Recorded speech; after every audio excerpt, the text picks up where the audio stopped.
22. ja 23. juuli toimus Tallinnas teist korda üritus nimega Tallinn Truck Show. Konkreetne üritus oli küll peamiselt suunatud veoauto huvilistele, aga põnevat vaatamist ja uurimist leidus igas vanuses inimestele.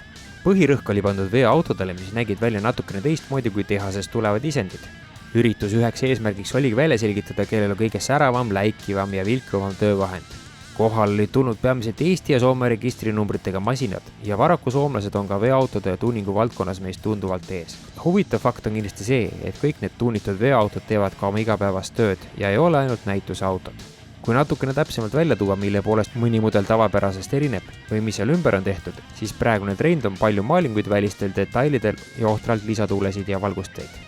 Lisaks veel kamaluka kroomi, isevalmistatud detaile, meeldiva häälega väljalaskesüsteem, ümber kujundatud kabiini sisemus koos võimsa helisüsteemi ja ülenahatatud detailidega. Lisaks tänapäevasele tehnikale oli kohale toodud ka natuke legendaarsemat kraami.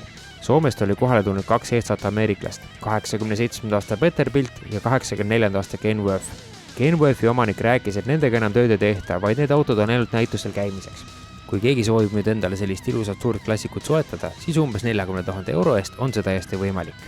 Kui aga arvate, et see on kallis, siis need uhkemad tänapäevased pillid koos kõikide tulede ja viledega võivad hinna poolest ka sinna 200 000 euro kanti minna. Peale veoautode sai jälgida ka trikimootorratturite trikitamist ja driftiautode uisutamist. Lisaks tahtis nii mõnigi vanake tõestada, et ega ta noortest väga palju maha ei jäägi. Näha sai veel erineva ajastu Chevrolet Corvette'i mudeleid, ameeriklaste luksusbusse ja Estonian Car Club tuuningu väljapanekut. Kui võrrelda seda ja eelmise aasta üritust, siis on toimunud korralik edasiminek. Eksponaati, vaatamist ja kuulamist oli palju rohkem ja loodame, et järgmisel aastal tuleb meil veel vingem truck show.